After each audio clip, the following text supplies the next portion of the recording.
की बात नहीं करने वाला, क्योंकि मुझे पता है हम 3 महीने में पूरे बोर्ड एग्जाम की अच्छी से तैयारी करने वाले हैं। तो मेरे साथ में पूरी क्लास को करिए और ज़्यादा से ज़्यादा आप लोग कमेंट किया करिए, ताकि मैं ये समझ पाऊँ कि हाँ मैं अपनी बातों को आप तक पहुँचा पा रहा हूँ।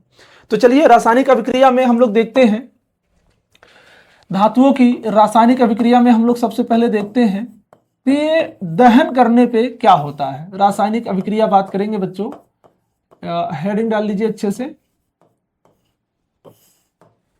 धातुओं की रासायनिक अभिक्रिया में सबसे पहली हम लोग बात करेंगे दहन। अब आप बताइए, जब भी किसी चीज को जलाया जाता है या आप किसी चीज को जलाते हैं तो कहाँ जलाते हैं? हमारे वातावरण में, जहां आप हैं। और यहां पर हमारे आसपास में क्या है? वायु है। और वायु में क्या उपस्थित है बच्चों? ऑक्सीजन, ठीक है ना। वायु कई गैसों का मिश्रण है, उनमें से एक गैस ऑक्सीजन है। ये चीज का अंतर जरूर समझ के रखिएगा आप लोग। तो यहां हम लोग दहन करेंगे। तो दहन में सबसे पहले मैं आपको बताऊं, ये क्या हो जाएगा? धातु प्लस यहां पर क्या होगा? ये ऑक्सीजन, ये क्या है? ऑक्सीजन। तो एरो लगा के लिखेंगे यहां पे धातु ऑक्साइड। क्या लिखेंगे? धातु ऑक्साइड। ये हो गया आपका धातु ऑक्साइड। दिख रहा है सबको? ओके, अच्छी बात। तो ये अब हम लोग दहन करने का अर्थ हुआ कि हमारे ऑक्सीजन से अभिक्रिया करेंगे धातु, और आगे क्या बना रहे हैं? धातु ऑक्साइड। तो स्पेशली रिएक्शन लिखते हैं अच्छे से। जैसे कॉपर है यहाँ पे, कॉपर की अभिक्रिया किससे हो जाएगी बच्चों? ऑक्सीजन से। बैलेंस करते हुए चलेंगे। यहां पर जब कॉपर ऑक्सीजन से अभिक्रिया करेगा तो बनाता है कॉपर ऑक्साइड। क्या है? बनाता कॉपर ऑक्साइड, ठीक है। तो अब आप इसको अच्छे से लिख सकते हैं कि जब जब धातुओं का दहन किया जाता है तो धातु ऑक्साइड बनता है, और एग्जाम्पल में आप इसे लिख देंगे अच्छे से। अगला एग्जाम्पल अगर लिया जाए, एल्यूमिनियम की अभिक्रिया हम लोग कराएंगे किससे? ऑक्सीजन के साथ में। तो जब जब एल्यूमिनियम ऑक्सीजन से अभिक्रिया करता है तो क्या बनाता है बच्चों? एल्यूमिना बनाता है, Al2O3। क्या बना लेता है बच्चों? एल्यूमिना बना लेता है, अर्थात Al2O3। बैलेंस करेंगे, यहां 2 लगाएंगे, ऑक्सीजन 6 हो गया और एल्यूमिनियम हो गया 4। तो यहां 3 लगा देंगे, ऑक्सीजन 6 हो गया और एल्यूमिनियम सामने 4। तो ये हो गया अपना रिएक्शन बैलेंस। अच्छे से लिखते रहा करिए, क्योंकि मैं फटाफट से इसको स्लाइड करते हुए ऊपर भी कर दूंगा अभी। अब ये हमारे क्या बन गए? धातु ऑक्साइड। क्या बन रहे बच्चों? धातु ऑक्साइड। ये क्या बन चुके हैं? धातु ऑक्साइड बन चुके हैं। अब अगर धातु ऑक्साइड के ऊपर चर्चा करें, क्योंकि इसमें एक परिभाषा पूछी जाती है आपसे कि उभयधर्मी ऑक्साइड क्या है, तो यहां पर क्या बना है? धातु ऑक्साइड। मैं यहीं पर अगर उभयधर्मी ऑक्साइड को क्लियर कर लूं तो आगे इस पर चर्चा नहीं करनी पड़ेगी और ये आसानी से अपना हो जाएगा। तो अगर इसको थोड़ा सा ऊपर करें, उभयधर्मी ऑक्साइड क्या है? उभय धर्मी ऑक्साइड क्या है? इसको हेडिंग डाल लीजिए, बहुत इंपॉर्टेंट क्वेश्चन है, ये पूछा जाता है हर बार आपसे। तो उभयधर्मी ऑक्साइड क्या है? उभयधर्मी ऑक्साइड बच्चों वे धातु ऑक्साइड होते हैं जो अम्ल तथा क्षारक से अभिक्रिया करके लवण तथा जल बनाते हैं। याद रहेगी मेरी बात। उभयधर्मी ऑक्साइड वे होते हैं, वे धातु ऑक्साइड होते हैं जो अम्ल से भी अभिक्रिया कर लेते हैं और क्षार से भी अभिक्रिया कर लेते हैं, और क्या देते हैं? लवण तथा जल। तो उभयधर्मी ऑक्साइड क्या करते हैं बच्चों? अम्ल तथा क्षारक दोनों से अभिक्रिया करते हैं, बारी बारी से अभिक्रिया करते हैं और लवण तथा जल दोनों देते हैं। तो अगर मैं यहां पर एक रिएक्शन लिखूं उभयधर्मी ऑक्साइड का, एल्यूमिनियम ऑक्साइड को ही ले लेता हूं मैं, और यहां पर अभिक्रिया हम लोग कराते हैं किससे? HCl से। तो आपको पता है एल्यूमिनियम पे कितने चार्ज हैं? एल्यूमिनियम पे 3+ चार्ज है, राइट। तो एल्यूमिनियम अगर किसी सिंगल बॉन्ड वाले को अपने साथ जोड़ेगा तो कितनी बार जोड़ेगा? 3 बार जोड़ेगा। अर्थात किसी की संयोजकता अगर -1 है और एल्यूमिनियम के साथ वो जुड़ेगा तो कितनी बार जोड़ेगा उसको? वो कितनी बार? 3 बार जोड़ेगा, राइट। तो यहां पर क्लोरीन क्या होगा? एल्यूमिनियम के साथ में रिएक्शन करके एल्यूमिनियम क्लोराइड बनेगा, अर्थात AlCl3। क्या बनेगा? AlCl3, right. और यहां पर आपका क्या है? ये हाइड्रोजन है और यहां पर क्या है? ऑक्सीजन। तो मैंने भी आपको बताया भी था कि जब भी धातु ऑक्साइड अभिक्रिया करते हैं किसके साथ में? धातु ऑक्साइड के साथ में। धातु ऑक्साइड के साथ में अभिक्रिया करते हैं कौन? अम्ल। तो लवण तथा जल देते हैं। तो लवण तो बन गया, अब जल कैसे बनाएंगे? यहां अपने पास क्या बचा है? हाइड्रोजन, और यहां क्या बचा है? ऑक्सीजन। तो ये बन गया आपका जल। इसको बैलेंस करने की बारी है, ऐसे थोड़ी ना काम चलेगा। इसको बैलेंस करेंगे। एल्यूमिनियम कितनी बार इधर? 2 बार। इसके आगे लगा दो बेटा आप 2। तो एल्यूमिनियम तो 2 हो गया, लेकिन क्लोरीन कितनी बार हो गया? 2 तिया 6। तो यहां हम कितनी बार लगा देंगे? 6 लगा देंगे। तो क्लोरीन अपना 6 बार हो गया, राइट। हाइड्रोजन कितनी बार हो गया? 6। और ऑक्सीजन कितनी बार है? 3। तो अगर मैं यहां पर आगे 3 लगा दूं तो क्या बन गया आपका, ये हाइड्रोजन 6 और ऑक्सीजन 3 बार हो गया। समझ में आ रहा है बच्चों को हमारे? अच्छी बात है बेटा, और कमेंट जरूर किया करिए, कमेंट करने से हम समझ जाते हैं कि आपको क्या चाहिए, कैसे चाहिए। तो ये हो गया अपना कौन, हाइड्रोक्लोरिक एसिड। ये कौन है, ये अम्ल है। ये क्या है बच्चों, ये अम्ल है, हाइड्रोक्लोरिक अम्ल। और ये क्या बन गया अपना, लवण बन गया।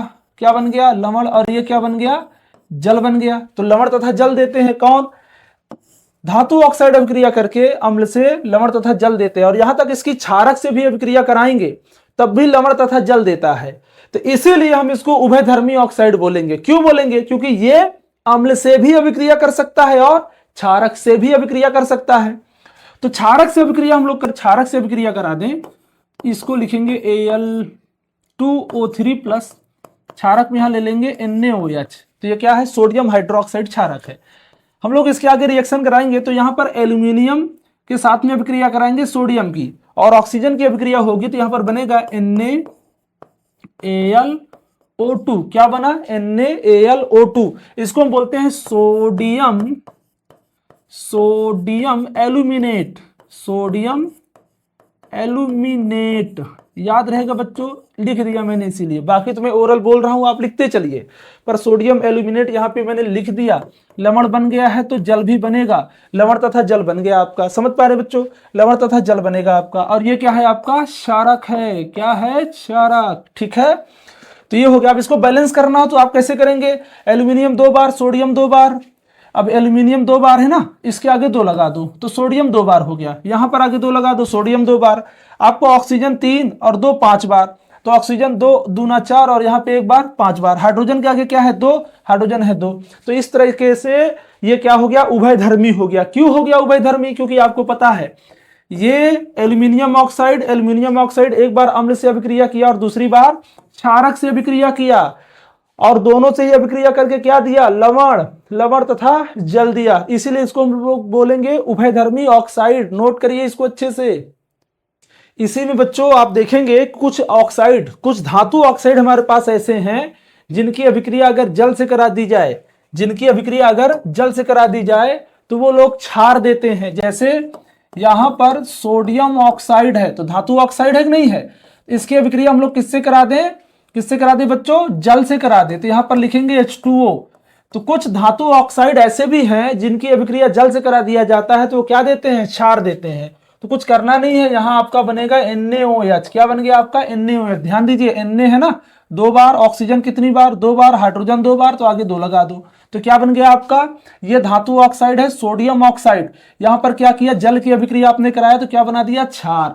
और ऐसे ही आप पोटेशियम ऑक्साइड की अभिक्रिया कराएंगे जल के साथ में तो भी यहां क्या मिलेगा आपको, क्षार मिलेगा। ये मैं आपके लिए छोड़ रहा हूं, इसका कमेंट करके बताएं कि यहां पर कौन सा क्षार बनने वाला है, नाम सहित बताइएगा, जल्दी से बताइए बच्चों, ठीक है ना। अच्छे से नोट करिए इसको बच्चों। अब हम लोग देखेंगे कि कोई भी धातु अगर जल से अभिक्रिया करता है तो क्या होगा, ठीक है ना।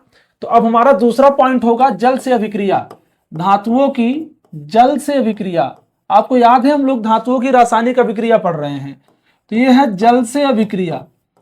तो जल से अभिक्रिया में बहुत इंपॉर्टेंट है ये, ध्यान दीजिएगा। अभी तो मैं कुछ फार्मूले टाइप लिखूंगा, तो यहां लिखेंगे धातु प्लस जल। तो जब भी धातु जल से अभिक्रिया करता है तो क्या बनाता है बच्चों, धातु ऑक्साइड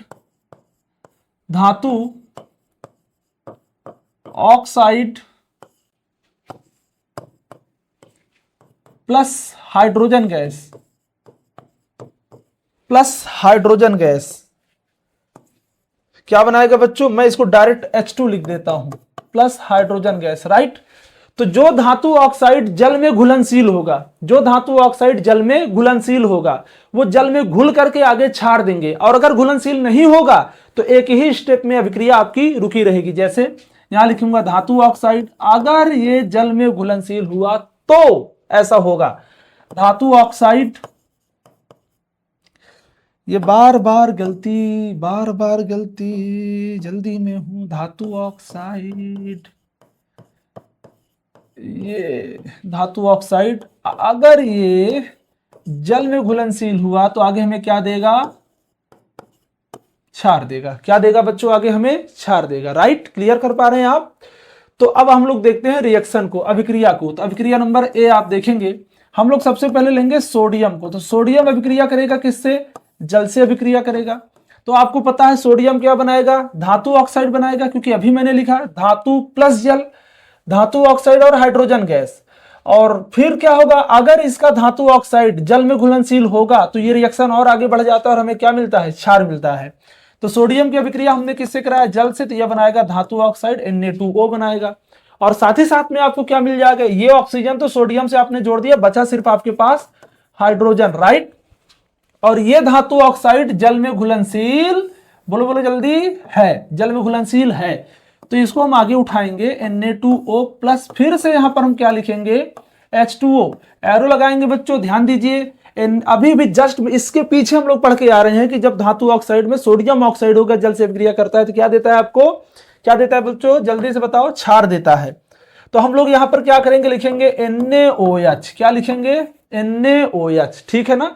NaOH। और यहां पर जो हमें प्राप्त हुआ है हाइड्रोजन गैस, ये क्या है बच्चों? ज्वलनशील है। ये क्या है? ज्वलनशील है। अर्थात सोडियम को जब भी जल में डाला जाता है तो आप देखते होंगे बड़ी तेजी से धमाका होता है और आग लगती है। अचानक से देखा नहीं देखा? और एक प्रश्न आपका बोर्ड एग्जाम में पूछा जाता है कि धातु में सोडियम या पोटेशियम को केरोसिन में डुबो के क्यों रखा जाता है? तो उसी प्रश्न का ये उत्तर है। क्यों रखेंगे? क्योंकि जैसे ही सोडियम या पोटेशियम, अभी पोटेशियम के रिएक्शन होमवर्क दूंगा आपको, तो यहां पर अगर सोडियम की बात किया जाए तो सोडियम क्या करता है बच्चों? नमी पा करके भी सीधा सीधा हम पानी को क्या कह सकते हैं? नमी के रूप में देख सकते हैं अपने आप आसपास में, या फिर डायरेक्टली पानी से भी आप अभिक्रिया करा दो सोडियम की, तब भी। तो सोडियम की नमी के साथ में या पानी के साथ में आप कह सकते हो, क्योंकि खुले में होगा तो नमी होगी, क्योंकि वायु में क्या है? पानी की वाष्प है। तो सोडियम इसीलिए केरोसिन में डुबो के रखा जाता है कि अगर ये नमी पाएगा तो सोडियम ऑक्साइड बनाएगा और हाइड्रोजन गैस बनाएगा। हाइड्रोजन गैस यहां पे क्या होती है? ज्वलनशील होती है, अर्थात ये जल जाएगी। ये ज्वलनशील है। क्या है? ज्वलनशील है। ये ज्वलनशील है बच्चों, ठीक है ना? तो धातु ऑक्साइड ये क्या है? ज्वलनशील है। तो अगर ये ज्वलनशील है तो ये क्या होगी? अचानक से जल जाएगी, धमाका होने लग जाएगा। तो यहां पर इसीलिए इस प्रश्न का उत्तर आप बना देंगे कि ये नमी से संपर्क करने के बाद क्या बनाता है? हाइड्रोजन गैस बनाता है और वो ज्वलनशील है। इसीलिए इस खतरे से बचने के लिए केरोसिन में डुबो के रखा जाता है। चलिए रिएक्शन नंबर बी नंबर करेंगे आप। बी नंबर करेंगे आप कि यहां पर आप पोटेशियम लेंगे, पोटेशियम की अभिक्रिया आप कराएंगे किससे? जल से कराएंगे। अब जल्दी से बताओ आप लोग इसके आगे का रिएक्शन क्या होगा? और मैं आपको बता दूं, कमेंट में उत्तर लिखिएगा, और मैं आपको बता दूं ये भी जल से आगे अभिक्रिया करेगा और क्षार बना के देगा। अब हम बात करेंगे पॉइंट नंबर सी की। तो सी में हम लोग बात करेंगे मैग्नीशियम की। तो मैग्नीशियम गर्म जल से अभिक्रिया करता है। किससे? गर्म जल से अभिक्रिया करता है। तो यहां पर हम लिखेंगे जल और यहां लिखेंगे गर्म जल। गर्म जल लिख देते हैं ना, गर्म जल, गर्म पानी है ना। तो मैग्नीशियम जल से अभिक्रिया करेगा लेकिन वो गर्म होना चाहिए। क्या बनाएगा? Magnesium oxide plus hydrogen gas. Magnesium oxide plus hydrogen gas. यहां पर रिएक्शन नंबर डी में अगर हम लोग बात करें तो एल्यूमिनियम की बात करेंगे। एल्यूमिनियम कैसे रिएक्शन करता है जल से? जल्दी बताओ ना। भाप से बेटा। किससे? भाप से। तो एल्यूमिनियम भाप से अभिक्रिया करता है। यहां पर ये पानी कैसे है? वाष्प के रूप में है। तो अभिक्रिया करेगा तो क्या बनाएगा? Al2O3 plus hydrogen gas, plus hydrogen gas. अगर इसको बैलेंस करना हो तो यहां पर आगे लगा लेंगे 2, एल्यूमिनियम 2 टाइम हो गया। और ऑक्सीजन को बैलेंस करने के लिए हमें क्या करना पड़ेगा? इसके आगे, इसके आगे, इसके आगे, इसके आगे, जल्दी बोलो 3 लगाना पड़ेगा। 3। तो ऑक्सीजन 3 टाइम, ऑक्सीजन 3 टाइम, ठीक है। और हाइड्रोजन 3 दूना 6, यहां पर भी आगे 3 लगा लेंगे, ये 3 दूना 6 हो जाएगा। और इसी कड़ी में है अपना आयरन। तो आयरन की बात करेंगे। ये जब जल से रिएक्शन करता है तब भी इसको भी चाहिए भाप, इसको भी चाहिए भाप, है ना। सर्दी लग गई सर्दी के समय में इसको, तो इसको भी भाप चाहिए। तो पानी कैसा है? भाप के रूप में है, रिएक्शन करेगा, बनाएगा Fe3O4। क्या बनाएगा बच्चों? Fe3O4। शायद थोड़ा सा कम ठीक लग रहा होगा, इसको थोड़ा सा ठीक कर दूं तो मैं ठीक करने की, हाँ, इसको लिखेंगे Fe3O4 प्लस हाइड्रोजन गैस बना लेंगे, ठीक है। तो इसके आगे 3 लगा लेंगे। आयरन 3 टाइम है, 3 बार है आयरन, बराबर हो गया। और ऑक्सीजन अपना कितनी बार है? 4 बार, तो आगे 4 लगा लीजिए, ऑक्सीजन 4 बार हो गया। हाइड्रोजन कितना हुआ? 4 दूनी 8, यहाँ पे आगे लगा दो 4 दूना 8, 8 बार हो गया आपका हाइड्रोजन। तो इस प्रकार से आपने देखा कि अगर हम लोग किसका धातुओं को अभिक्रिया कराएं जल से तो आगे क्या हो सकता है। तो मैंने इसमें बताया सोडियम और पोटेशियम के जो धातु ऑक्साइड बनेंगे वो आगे और रिएक्शन कर लेते हैं जल से, तो वो बना लेंगे क्या बच्चों, वो बना लेते हैं क्षार। लेकिन बाकी धातुएं मैंने आपको बताया, इसके लिए मैंने वर्क दिया है आपको, इसके लिए मैंने आपको बताया ये गर्म जल से अभिक्रिया करता है। एल्यूमिनियम और आयरन ये भाप से अभिक्रिया करते हैं और इस प्रकार से क्या बन जाएंगे आपके, जल्दी जल्दी से बताओ, धातु ऑक्साइड। फिर आगे हम लोग अगर बात करें रिएक्शन नंबर ई में, तो यहां पर कैल्शियम की अगर बात किया जाए, कैल्शियम जब अभिक्रिया करता है किससे, जल्दी बोलो बेटा, जल से, तो ये करता है रिएक्शन किससे, कैल्शियम जब अभिक्रिया करता है किससे, जल से, तो जल से अभिक्रिया करने के बाद ये बनाएगा कैल्शियम हाइड्रोक्साइड और प्लस हाइड्रोजन गैस। क्या बना लेगा ये, calcium hydroxide plus hydrogen gas बना लेगा। तो हमें चाहिए कैल्शियम एक बार, कैल्शियम एक बार है, हाइड्रोजन कितनी बार हो गया, यहाँ पर ब्रैकेट लगा हुआ है 2 और हाइड्रोजन 2, तो 2 2 4 बार हो गया, इसके आगे 2 लगा लीजिए, 2 लग गया। ऑक्सीजन भी ब्रैकेट में है और पीछे 2 लगा है, तो ये बेटा क्या हो गया, 2 बार हो गया। तो इस प्रकार से कैल्शियम भी अभिक्रिया करता है किससे, जल से अभिक्रिया करता है और बनाता है calcium oxide, sorry calcium hydroxide और हाइड्रोजन गैस बना लेता है। और यहां पर जो आपका ये हाइड्रोजन गैस है ये ज्वलनशील नहीं होता, क्योंकि यहां पर उपस्थित हाइड्रोजन गैस या प्राप्त हमें जो हाइड्रोजन हुआ है वो पर्याप्त नहीं है जलने के लिए, तो यहां पर हाइड्रोजन गैस नहीं जलता। तो इस सब रिएक्शन को अच्छे से आप नोट करते हुए चलिए, क्योंकि आपको परिभाषा या लैंग्वेज में जो ओरल बोल रहा हूं लिखते हुए इसी को अच्छे से क्रिएट कर लेंगे, ठीक है। अब थोड़ा सा आगे अगर बढ़ा जाए तो अम्ल से अभिक्रिया, तीसरे में क्या देखेंगे, तीसरा मेथड, तीसरी रासायनिक अभिक्रिया कि अम्ल से अभिक्रिया, क्या देखेंगे, अम्ल से अभिक्रिया। तो अम्ल से अभिक्रिया में क्या होगा, यहां नीचे लिखते हैं धातु प्लस अम्ल, तो क्या बनाएगा बेटा, लवण प्लस, जल्दी बताओ, लवण तथा हाइड्रोजन गैस बना लेगा।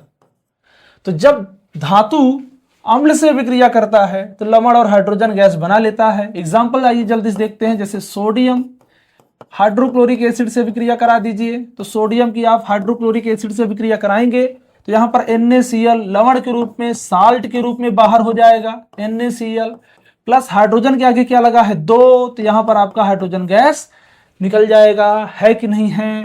फिर यहां पोटेशियम की अभिक्रिया कराएंगे जल्दी से हम लोग, तो पोटेशियम की अभिक्रिया में भी आप देखेंगे कि पोटेशियम क्लोरीन के साथ में बाहर हो गया, तो KCl बाहर हो गया, क्या बाहर हो गया बेटा, KCl, K और Cl बाहर हो गया लवण के रूप में, और यहां पर बन जाएगा आपका हाइड्रोजन गैस। तो इस प्रकार से आप देख रहे हैं ये है धातुओं की रासायनिक अभिक्रिया।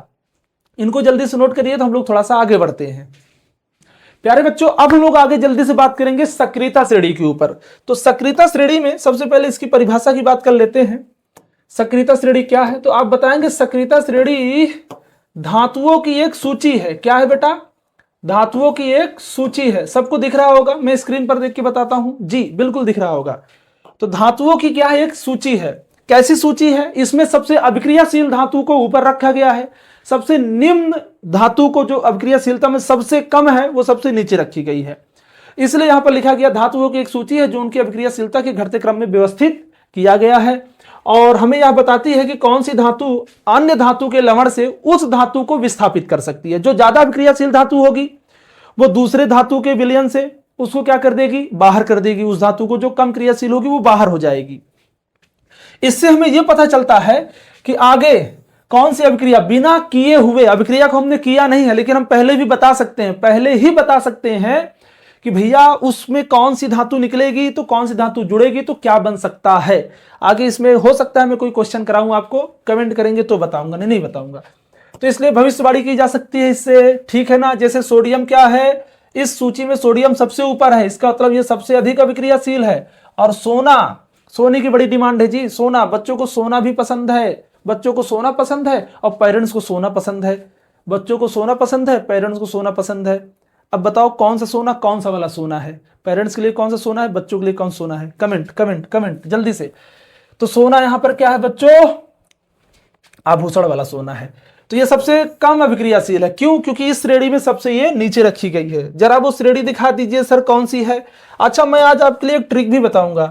इसमें आप देखिएगा, अभी एक छोटा सा ट्रिक इस्तेमाल करते हैं हम सब, है ना। वैसे मैं ट्रिक का इस्तेमाल नहीं करता, लेकिन अपने बच्चों के लिए कुछ भी करूंगा, क्योंकि इन बच्चों का मुझे 90% तो पार करा ही देना है हर हाल में 3 महीने के अंदर। जल्दी देखो, केदारनाथ का माली आलू जरा फीकी फीकी पकाता है। तो फीकी पकाता है, माली साहब हैं जो आलू बहुत फीकी पकाते हैं, मजा थोड़ी ना आएगा फीकी पकेगी तो। केदारनाथ का माली आलू जरा फीकी पकाता है, क्यों है आज आऊं, क्यों है आज आऊं। तो इसको थोड़ा सा ऐसा थोड़ी ना कि गाना ही बन जाएगा, कुछ तो बेटा समझना पड़ेगा ना हम लोगों को। तो चलिए जल्दी जल्दी से मैं इन ट्रिक का इस्तेमाल करता हूं। जैसे केदारनाथ का माली आलू जरा फीकी पकाता है, क्यों है आज आऊं में, देखिए केदारनाथ में के लेते हैं, के से क्या हो जाएगा, अपना पोटेशियम हो जाएगा, राइट। नाथ में Na लेते हैं, तो नाथ में Na लिया तो अपना ये सोडियम हो जाएगा। का में क्या लेते हैं, कैल्शियम को, का में क्या लेते हैं, कैल्शियम को। यहां पर माली, माली में लेते हैं M से मैग्नीशियम बना लीजिए, राइट। यहां पर आलू में Al उठा लो, तो ये हो जाएगा आपका एल्यूमिनियम। फिर यहां पर जरा, जरा में जेड, जरा बच्चों, तो यहां पर जेड, तो जिंक ले लेंगे, Zn हो जाएगा। फीकी में Fe ले लो, Fe से क्या हो जाएगा, आयरन हो जाएगा, Fe आयरन। पकाता में है तो P ले लीजिए, तो हो जाएगा Pb, अर्थात आपका लेड हो जाएगा। है में H उठा लो, तो ये हो जाएगा आपका हाइड्रोजन। समझ पा रहे हैं प्यारे बच्चे हमारे। अब यहां पर Q में क्या हो जाएगा, Cu कॉपर, Cu कॉपर हो जाएगा Q में, राइट। है में क्या उठा लेंगे, जल्दी बताइए, है में क्या उठा लेंगे, H उठाएंगे, तो क्या हो जाएगा बेटा, Hg। Hg से क्या होता है, मरकरी या पारा। फिर है आज, आज में हम लोग क्या ले लेंगे बच्चों, सिल्वर, Ag आज, ओके। फिर यहां पर क्या लेंगे, आऊ में Au, आऊ में Au मतलब हो जाएगा सोना। तो सबसे ऊपर कौन है, सबसे ऊपर है पोटेशियम। इसका मतलब यह है सबसे अधिक अभिक्रियाशील है कि नहीं है। सबसे अधिक अभिक्रियाशील वाले धातु ऊपर होंगे, तो ये होगा अभिक्रियाशीलता का घटता क्रम, ये होगा अभिक्रियाशीलता का घटता क्रम। किन बच्चों को समझ में आ रहा है, जल्दी जल्दी से कमेंट करो और मुझे भी बताओ कि आपको समझ में आ रहा है। ये सबसे अधिक अभिक्रियाशील है, क्या है, अधिक अभिक्रियाशील, अधिक अभिक्रियाशील मतलब ये बड़ा फास्ट रिएक्शन करेगा। मैंने किनारे नहीं लिखा सील को, क्यों, क्योंकि हो सकता है आपको ना दिखता, दिक्कत होती, और हाँ जैसे मैं देख पा रहा हूं ना दिखता आपको, राइट। और ये सबसे कम अभिक्रियाशील है, कौन, सोना, बहुत कम, कम अभिक्रियाशील। क्यों है कम अभिक्रियाशील भैया, और इससे हमें क्या लाभ होने वाला है, क्या अभिक्रिया, ओहो सीला लिख दिया मैंने, बाप रे, बच्चे हमारे इतने एक्टिव है कि पता नहीं किन सबसे क्या बना लग जाए जी। ये हो गया कम अभिक्रियाशील, समझ पा रहे बच्चों।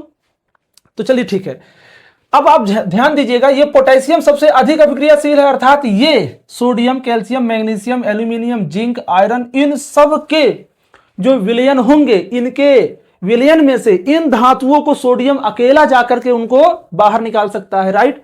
जैसे सोडियम क्या कर सकता है, कैल्शियम और मैग्नीशियम, एल्यूमिनियम, इनके नीचे जितने भी धातु आ रहे हैं सबको उनके विलयन से हटा सकता है। यहां पर जैसे जिंक है वो आयरन को हटा सकता है, आयरन लेड को हटा सकता है। फिर यहां पे लेड, कॉपर, मरकरी, सिल्वर, फिर Au, इन सबको हटा सकता है। अर्थात ऊपर से नीचे जितने धातुएं हैं, जिन धातु को आप देखेंगे उसके नीचे वाले धातु को किसी को भी वो हटा सकता है। समझ पा रहे हैं मेरी बात को। इसका इस्तेमाल हम लोग करते कहां है, इसका इस्तेमाल हम लोग करते हैं धातुओं के निष्कर्षण में, समझ पा रहे हैं ना, निष्कर्षण में, धातुओं के निष्कर्षण में। तो ध्यान दीजिएगा, धातुओं को देखिए, किसी भी चीज को जब भूपर पट्टी से खोद के निकाला जाए, जब हम लोग धरती से ऊपर वाले परत में से खोद के किसी चीज को निकालते हैं उसको बोलते हैं अयस्क, जो लाभ के दृष्टिकोण से होना चाहिए, हमारे लिए फायदेमंद होना चाहिए। ऐसा नहीं कुछ भी खोद के निकाल लिया वो अयस्क है जो हमें लाभ पहुंचाए। तो उस अयस्क के रूप में हम जब धातुओं को पाते हैं, तो कुछ धातुएं जो बहुत अधिक अभिक्रियाशील हैं वो मुक्त अवस्था में नहीं पाई जाती, वो बड़ी मतलब एक साथ में मिक्स होती हैं, तो वो हम संयुक्त रूप में पाते हैं। अब कुछ धातुएं ऐसी हैं जैसे सोना हो गया, चांदी हो गया, ये लगभग मुक्त अवस्था में पाई जाती हैं क्योंकि इनकी अभिक्रियाशीलता बहुत कम है। तो धातुओं के निष्कर्षण में हम लोग बहुत अच्छी चीज देखेंगे, निस्तापन को और भर्जन को। इसे रट लो आप, इसे रट लो, इसका घोल बना के सुबह शाम दोपहर 3 टाइम लीजिए बेटा। 3 टाइम लीजिए, बोर्ड एग्जाम की जो बीमारी होगी ना, नंबर कम आने वाली, वो ठीक हो जाएगी, पक्का कह रहा हूं। ये चैनल आपको बहुत कुछ देने वाला है। सब्सक्राइब करके दोस्तों में शेयर करके रखो। हम एकदम नॉर्मल तरीके से आपको पढ़ा रहे हैं, एकदम उड़ा उड़ा के नहीं, एकदम जमीनी स्तर पे आपको हम पढ़ा रहे हैं। अच्छे से देख के चलिए, मैं विश्वास के साथ कहता हूं आपका बड़ा गजब नंबर आएगा। तो हम लोग निस्तापन की बात करने वाले हैं, निस्तापन और भर्जन। तो एक काम कर लेते हैं, सबसे पहले आपको मैं भर्जन बता देता हूं। भर्जन में हमें देखना है कि भर्जन भर्जन में आप लोग पहले भर्जन की परिभाषा लिखिए। ठीक, ये रहा भर्जन। अब आप भर्जन में देखिए, भर्जन में क्या बताया गया आपको कि भर्जन एक ऐसी प्रक्रिया है जिसमें धातुओं के अयस्कों को हवा की मौजूदगी में उच्च तापमान पर गर्म किया जाता है। हम लोग क्या करेंगे, जो धातु का अयस्क निकालेंगे उसमें हो सकता है सल्फाइड मौजूद हो, सल्फर मौजूद हो, राइट। तो उसको दूर करने के लिए, उस सल्फर को दूर करने के लिए, निकालने के लिए हम लोग भर्जन प्रक्रिया का इस्तेमाल करते हैं। इतना तापमान होता है इसमें कि धातु को हम लोग अर्थात अयस्क को पिघलने नहीं देते, और उसके बाद भी हम लोग क्या करते हैं, अशुद्धियों को गैस बना के उड़ा देते हैं, अर्थात वो गैस बन के उड़ जाती है। जैसे इसका बेस्ट एग्जांपल होगा जिंक सल्फाइड। अब जिंक सल्फाइड में हम लोग क्या करेंगे, इस जिंक सल्फाइड को हम लोग हीट करेंगे, इतना हीट करेंगे कि इसको पिघलने नहीं देंगे, और इसको जब हम लोग गर्म करेंगे तो आप देखेंगे जिंक तो बाहर हो जाएगा, जिंक तो बाहर हो जाएगा और ऑक्सीजन के साथ अभिक्रिया करके, तो यहां पर क्या होगा, ये जिंक ऑक्साइड में परिवर्तित होगा, और साथ ही साथ में सल्फर किसमें चेंज हो जाएगा, सल्फर डाइऑक्साइड में। किसमें, सल्फर डाइऑक्साइड में। तो अब आप जरा ध्यान बताइए, हमने सल्फर को निकाल दिया ना, ये देखिए सल्फर आपका क्या हुआ, गैस बन के निकल गया, निकल गया नहीं निकल गया। अब यहां पर बचा अपना क्या, जिंक ऑक्साइड बन गया। तो हमने अशुद्धि के रूप में सल्फर को क्या कर दिया, बाहर कर दिया। अब अगर आपको बैलेंस करना है तो इसके आगे 2 लगा लीजिए, सल्फर 2 जिंक 2 हो जाएगा, इसके आगे भी 2 लगा लेंगे, और यहां पर भी आगे हमें क्या करना पड़ेगा, 2 लगाना पड़ेगा बच्चों। और यहां पर टोटल ऑक्सीजन हमारे हो गया 6, इसके आगे हमें 3 लगाना पड़ेगा, सब बैलेंस हो गया। समझ पा रहे मेरी बात को, अच्छे से नोट करिए इसको, भर्जन और उसका एग्जाम्पल नोट करिए। बोर्ड एग्जाम में 100% पूछा जाता है, पूछा जाएगा, नहीं पूछा जाएगा तो जरूर आके मुझे बताना, और मैं विश्वास के साथ कहता हूं, पूर्ण 100% कह रहा हूं, आएगा तो आएगा। आगे बढ़ा जाए, इसमें निस्तापन की बात किया जाए। निस्तापन के द्वारा भी हम लोग क्या करते हैं, धातुओं का निष्कर्षण करते हैं। और निस्तापन में हमें क्या ध्यान देना है बच्चों, निस्तापन में ध्यान देना है, चलो नोट करो जल्दी से पहले परिभाषा। निस्तापन में क्या करते हैं हम लोग, इसमें ठोस पदार्थ को या किसी खासकर अयस्क को, है ना, इसमें या तो ठोस पदार्थ होगा कोई हमारा, या फिर कोई अयस्क है, वो किसी भी अयस्क ही ठोस पदार्थ में होगा, बिल्कुल कोई कहने की बात नहीं है। इतनी गर्मी दी जाती है, लेकिन हवा की अनुपस्थिति में हम लोग क्या करते हैं, इसमें वायु को अनुपस्थित रखते हैं, राइट, वायु को अनुपस्थित रखते हैं, और किसी ठोस अयस्क को इतना तेज गर्म कर दिया जाता है। तो यहां पर जैसे कैल्शियम कार्बोनेट है, चलो थोड़ा ध्यान दीजिए, कैल्शियम कार्बोनेट को जब हम लोग गर्म करते हैं, निस्तापन करते हैं, क्या करते हैं बच्चों, निस्तापन करते हैं, तो ये भी ऑक्साइड में चेंज होगा। क्या चेंज होगा, ऑक्साइड में, और यहां से भी अशुद्धियां क्या हो जाएंगी, बाहर हो जाएंगी, और कैल्शियम कार्बोनेट के बजाय कैल्शियम ऑक्साइड बन जाएगा। तो एक ऑक्सीजन सिर्फ यहीं से आप तोड़ो और यहां पर लगाओ, CaO बन जाएगा। क्या बनेगा, CaO बनेगा या नहीं बनेगा। और यहां पर क्या बचा अपना, एक ऑक्सीजन टूटेगा तो कार्बन डाइऑक्साइड। तो बताइए, कैल्शियम कार्बोनेट टूट गया कैल्शियम ऑक्साइड में, और यहां पर क्या मिला हमें, कार्बन डाइऑक्साइड। तो ये फिर से बन गया धातु ऑक्साइड। अब इसको साफ करना हमारे लिए क्या होगा, बहुत आसान होगा। बातें इसमें बहुत हो सकती हैं, सिर्फ इन दोनों को आप तैयार करिए, बोर्ड एग्जाम में लिख के आइए जल्दी से, फिर हमें आके बताइए सर अच्छा नंबर आया आपकी वजह से, पक्का कह रहा हूं। और इसमें लास्ट पॉइंट पढ़ते हैं संक्षारण को। अब आपको पता है वायु में धातुओं को खुला छोड़ देने पर वो संचरित हो जाती हैं, है ना, नमी से रिएक्शन कर लेंगी, वाष्प से रिएक्शन कर लेंगी पानी के। तो आप इसमें देखते होंगे एक बेहतरीन एग्जांपल, जैसे सिल्वर की बात करेंगे, चांदी की बात करेंगे। सिल्वर को आप देखते हैं जब इसको खुला छोड़ दिया जाता है तो ये काली परत इस पे पड़ती है। कैसी, काली परत। फर्स्ट लेसन में मैंने इसकी चर्चा की है।